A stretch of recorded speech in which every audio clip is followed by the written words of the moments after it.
மயிலாடுதுறையில் எம்எல்ஏ நிதியில் புதிதாக கட்டப்பட்ட ரேஷன் கடையை மக்கள் பயன்பாட்டிற்கு மயிலாடுதுறை எம்எல்ஏ ராஜகுமார் திறந்து வைத்து ரேஷன் பொருட்களை பொதுமக்களுக்கு வழங்கினார்.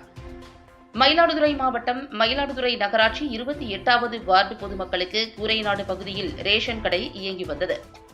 700 குடும்ப அட்டைதாரர்கள் ரேஷன் பொருட்கள் வாங்குவதற்கு நீண்ட தூரம் சென்று வந்தனர்.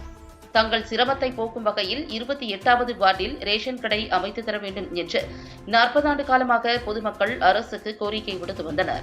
இந்நிலையில் 28வது வார்டு கவுன்சிலர் சுதா முரளி மற்றும் பொதுமக்கள் மயிலாடுதுறை எம்எல்ஏ ராஜகுமாரிடம் தங்கள் பகுதியில் புதிதாக ரேஷன் கடை கட்டித்தர நடவடிக்கை எடுக்க வேண்டும் என்று கோரிக்கை மனு அளித்ததன் பேரில் உடனடியாக 2023-2024 சட்டமன்ற தொகுதி மேம்பாட்டு நிதியில் இருந்து ரூபாய் 18 லட்சம் நிதி ஒதுக்கீடு செய்து புதிதாக ரேஷன் கடை கட்டப்பட்டு அதன் திறப்பு விழா நடைபெற்றது. மயிலாடுதுறை நகராட்சி தலைவர் செல்வராஜ் முன்னிலையில் நடைபெற்ற விழாவில் எம்எல்ஏ ராஜகுமார் கலந்து கொண்டு புதிய ரேஷன் கடையை திறந்து வைத்து பொதுமக்களுக்கு ரேஷன் பொருட்களை வழங்கினார். இதில் நகர்மன்ற துணைத் தலைவர் சிவக்குமார், 28வது வார்டு கவுன்சிலர் சுதா முரளி உள்ளிட்ட ஏராளமான வார்டு கவுன்சிலர்கள், பொதுமக்கள் கலந்து கொண்டனர்.